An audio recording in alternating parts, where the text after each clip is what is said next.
Alright guys, so in this video, I'm going to be discussing George W. Bush and his extremely high approval rating immediately following the September 11th attacks. And it's pretty remarkable when you look at approval ratings, and I'm sure we've all looked at them when it comes to the president. I normally look at them at least once a week, but we really don't have official data to where they took, do you approve of what the president is doing?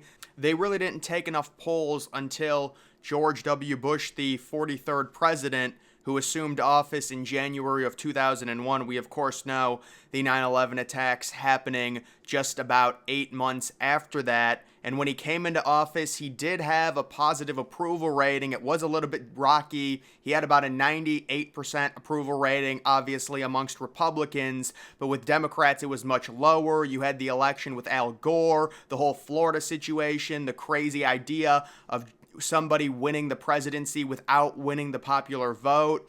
And then obviously you can see the September 11th attacks happen, and he catapults up higher than any president in history. And again, we really don't have a ton of data to base this off of, but it is higher than Reagan, anyone in the 90s, Obama, Clinton, and then obviously Trump and Biden, who are a little bit lower, but you can see how he catapulted almost to 90%, at least according to some polls, which is just completely unheard of and honestly would never happen today. And that's also kind of what I wanted to talk about, where if we had another major attack today, there is no way, no matter how much we wanted to galvanize and be patriotic with ourselves and with our fellow Americans, there's no way that any president would get to an 85 or a 90% approval rating just because of how partisan our politics have become, the media, all of it. I was able to find this article from, look at this article, October of 2001. So this is about a month. How about that? October 11th, 2001.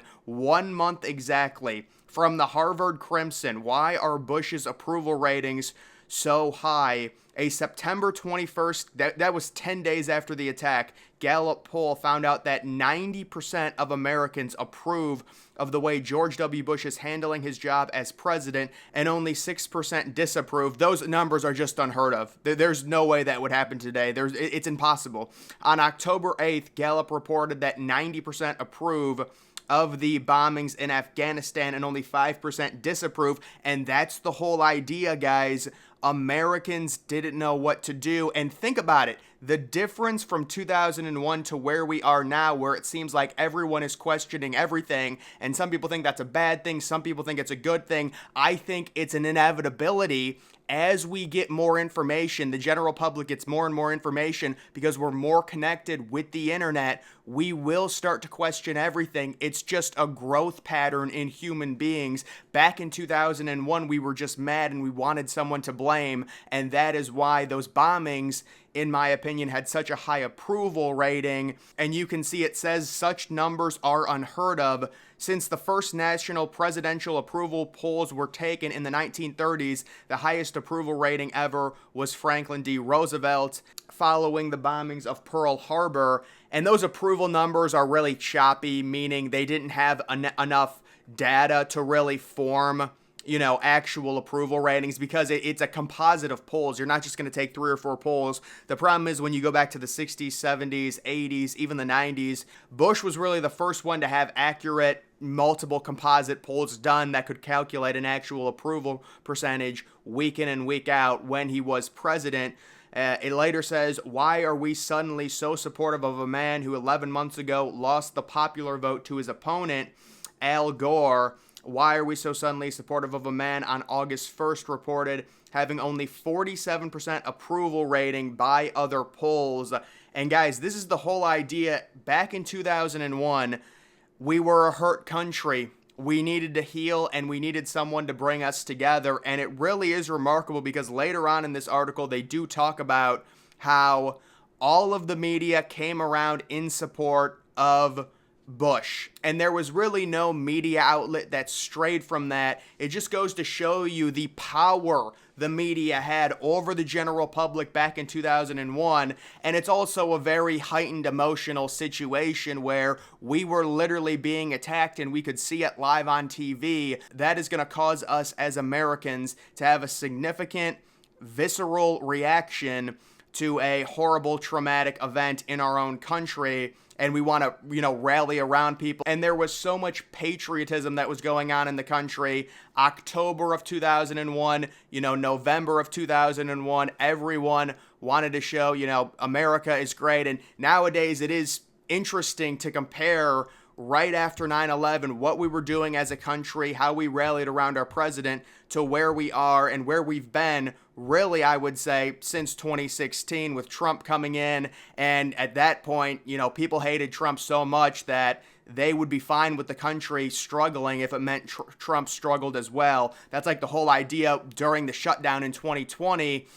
When people celebrated it because it was going to bring Trump's approval rating down. It's just not a good thing. Whether you're a Democrat, Republican, we have to overcome that immature, almost animalistic urge to want to be proven right. But yeah, it's just crazy, the comparison, the information that we have today. Could you guys imagine something the scale of 9/11 happening today? The information we would have on it, the videos we would have on it. It would be crazy. That's really all I can say about it with the level of technology that we currently have, the amount of information we have access to, all of it, and it is gonna organically cause us to question everything. That's just a learning curve that human beings are starting to develop.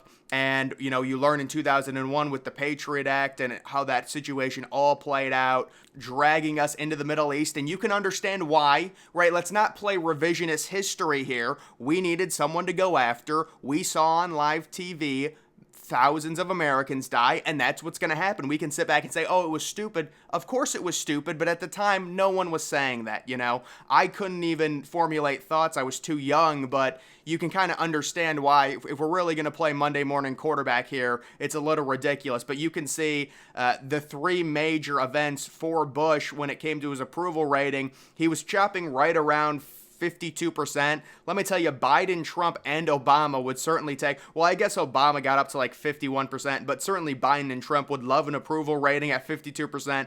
But after the 9/11 attacks, it skyrockets up to basically 90, goes back down, all the way down to about 60, which is still really good. And then you can see the invasion of Iraq, it skyrockets again. Capture of Saddam Hussein, it skyrockets again. And then it trickles all the way down in 2006. And we kind of go full circle with Bush leaving office with one of the worst approval ratings a president has had, having served 2 terms. So guys, that's the whole idea, the whole story behind, if you ever see one of these approval rating polls and you see George W. Bush, why did he skyrocket so much? It was because everyone wanted to come together after the 9/11 attacks. It was a very traumatic event for Americans. Also, I have to mention the first pitch during the World Series in New York. It was love Bush or hate him, that was a really special moment. That needed to be a strike. Imagine if he would have bounced it. It's crazy how a meaningless, well, it wasn't meaningless, but it, like, in the general sense, it's a pregame first pitch, but it was more meaningful than a lot of the World Series pitches that happened last night. It's crazy to think about that, but it was, and it was a good pitch. There's no doubt about it. That should have raised his approval rating, and it probably did by about 5 points, in October of 2001. But either way, guys, that is going to do it for this video. Make sure you're following me on X. Link to that's always in the description.